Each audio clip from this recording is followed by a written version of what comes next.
so much for joining me here to talk about your film, Jurassic World Rebirth. Thank you. It's very surreal hearing the word Jurassic and your film in the same sentence. I can only imagine. So take me back to 1993. You're 18 years old. You watch the film, I presume, in theaters, the first film. Steven Spielberg comes to you and puts his hand on your shoulder and says, not only are you going to make films someday, but you're going to make a Jurassic Park World film. What would you tell him in that moment?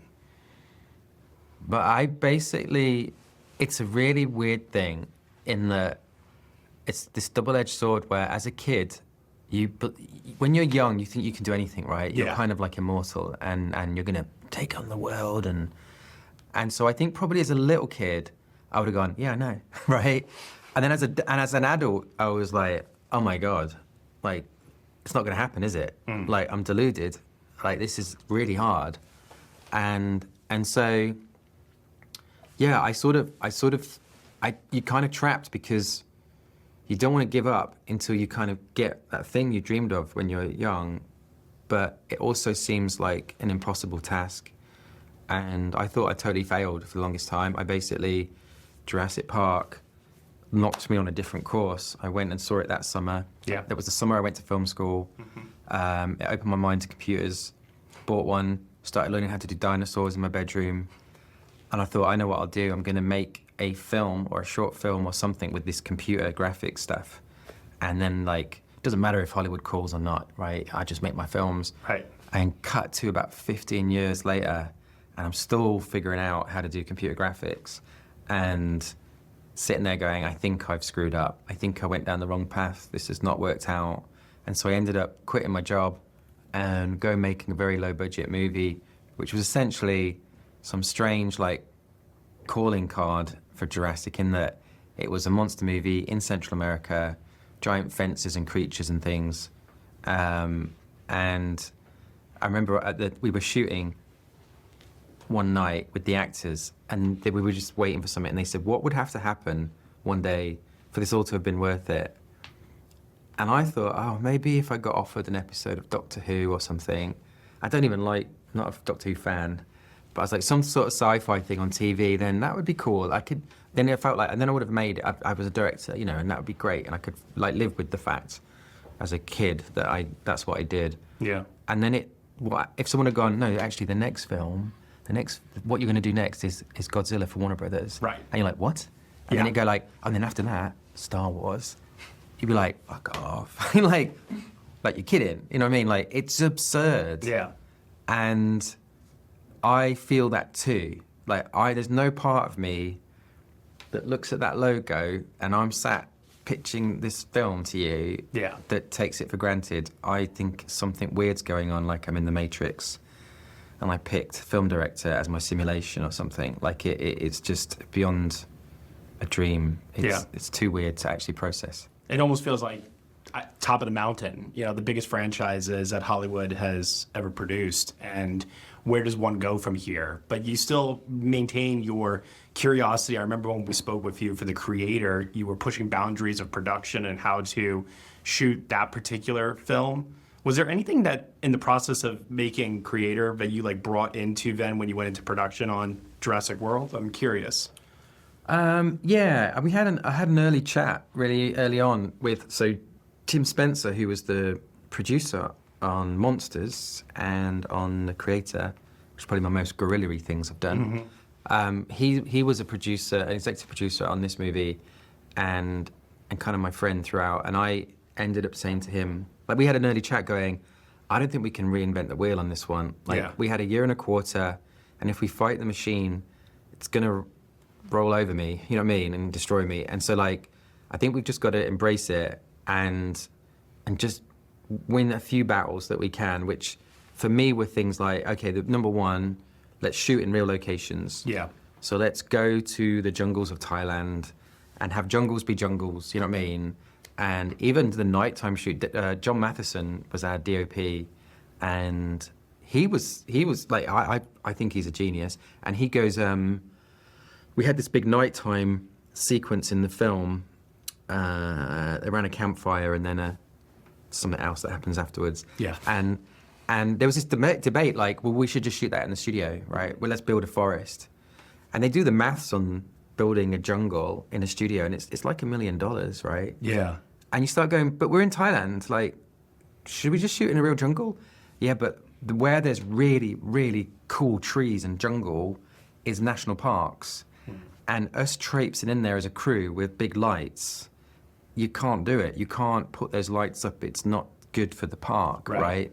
So it was like, oh, what are we going to do? And John was like, we'll just shoot it in daytime and make it look like night. And anyone else would have gone, no. But because I remember in Kingdom of Heaven, some amazing nighttime stuff. Sure. That was daytime. And so we shot this thing in the middle of the day, pretending it was the middle of the night. It felt so weird, you know, and you just like, in John we trust. Yep. And I love it. When it comes up now in the movie, it's got all this like depth. You can see into everywhere. But it feels like moonlight, you know, and you don't question it. But so it was just always real locations. That was kind of like probably the main thing from the creator that I took. Sure. So you have a tremendous amount of experience, obviously, working on big special effects films, as you rattled some of them off earlier, too.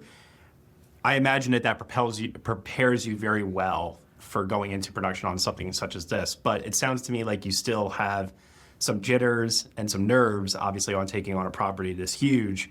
In what way does it prepare you? And in what other ways is it still a challenge that surprises you?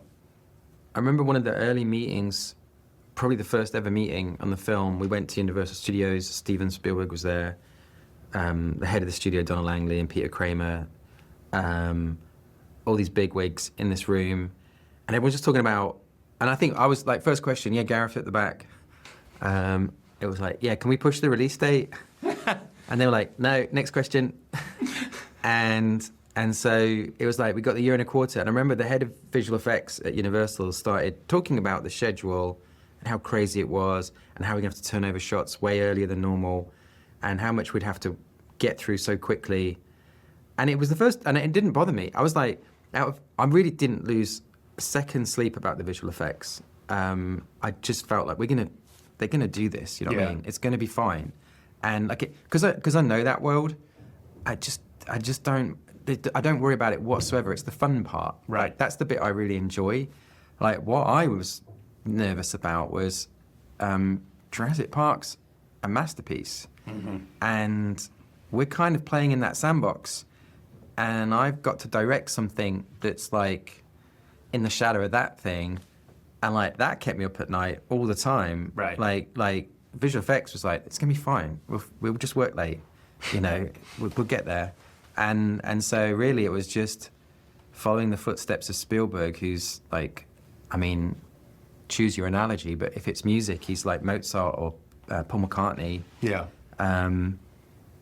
It felt really intimidating knowing he was watching the dailies, the footage we were shooting every day. It was like he was sitting at home and watching it. It was just the most nerve-wracking thing a filmmaker could do, really, I think. Yeah.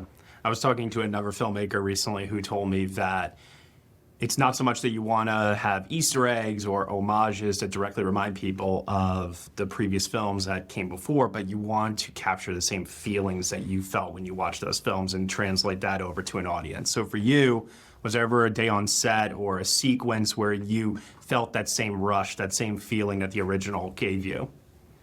In person on set? Well, obviously, I mean, we did look for dinosaurs in the real world, and apparently they've all died out. Yeah. So there was never actually a dinosaur on set. Of course. Which always takes it down a notch, right. You know. I think everyone's turning up half expecting that somehow we're going to surprise them and there's actually a real dinosaur, you know. Well, then looking at it from the perspective of when you got those visual effects shots in, let's say, like, did you have like that moment of, oh my gosh, this came out better than I imagined? I tell you what happened. Yeah. Is, so the script is, I really like the characters in the script and the way they interrelate and the relationships they have and the banter and the conflicts and all of those things, right? And it kind of, you can make a massive movie like this, and no matter how good you make it visually, if people don't care about the story or the characters, it's all for nothing. And so even in the script, I was like, this is working, like this engine functions. And I've just got, if I could just do my thing and visually bring something to the party, like we're gonna be okay, right? Yeah. So then when we edit the film, there's obviously no dinosaurs, and we use text, and we just write T-Rex, you know, or like Titanosaur, and that's all we do, in a really nice font. It's a really nice font. And then edit the whole movie like that. And because there's no dinosaurs, you end up like the film doesn't work if it gets limp every time it gets towards a dinosaur. So you have to get better with the characters and the conversations and so it became more of a drama, as we progressed the movie. Still no dinosaurs, and so we actually got it to a point where it's like, I'm kind of enjoying watching this film without any dinosaurs in it. And so then suddenly it was like this functioning, working thing, and then the dinosaurs came along, and it was just like putting icing on a cake. And it was a really rewarding thing because suddenly the movie, whatever level it was at, just went boom. You know what I mean?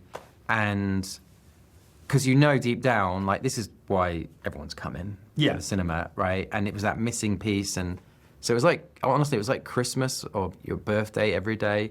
You'd come in and there'd be like 20, 30 new shots you'd never seen before of T-Rexes or something. And they'd be like, oh my God. And it would just make you go, this is gonna be so cool. Like, I can't wait to see this, as a fan. I like what you said about the characters too, because I felt that while watching this. I really enjoyed a lot of these characters, especially because you've got such great actors playing them. However, when we got to the third act, it did make it very difficult for me to come to grips with, oh my gosh, someone might not make it out of here alive. And I really have gotten attached to these characters at this point in the story. I don't want to see any of them go. What's going to happen?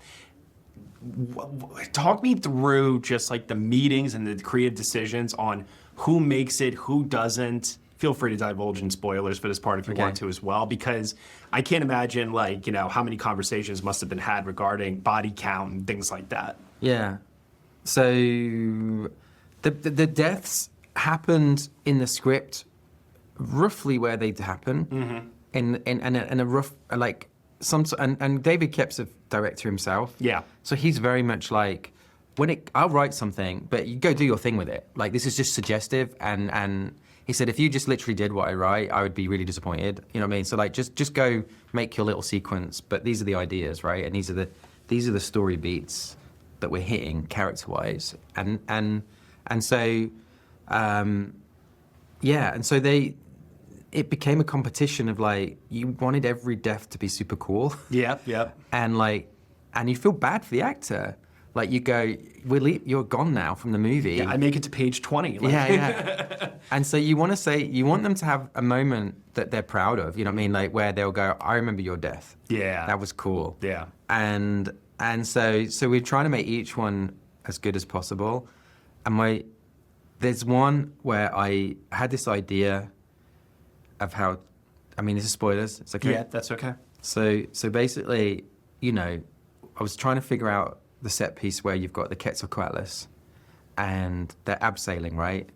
And so essentially you've got this situation where you go, well, we've got people pulling a guy and we've basically got this giant creature and it's like fishing for a dinosaur, you know what I mean? And I was like, so there's an obvious gag to be done here, which is when they finally pull up the dinosaur, it's caught the fish, and it's got Leclerc in its mouth.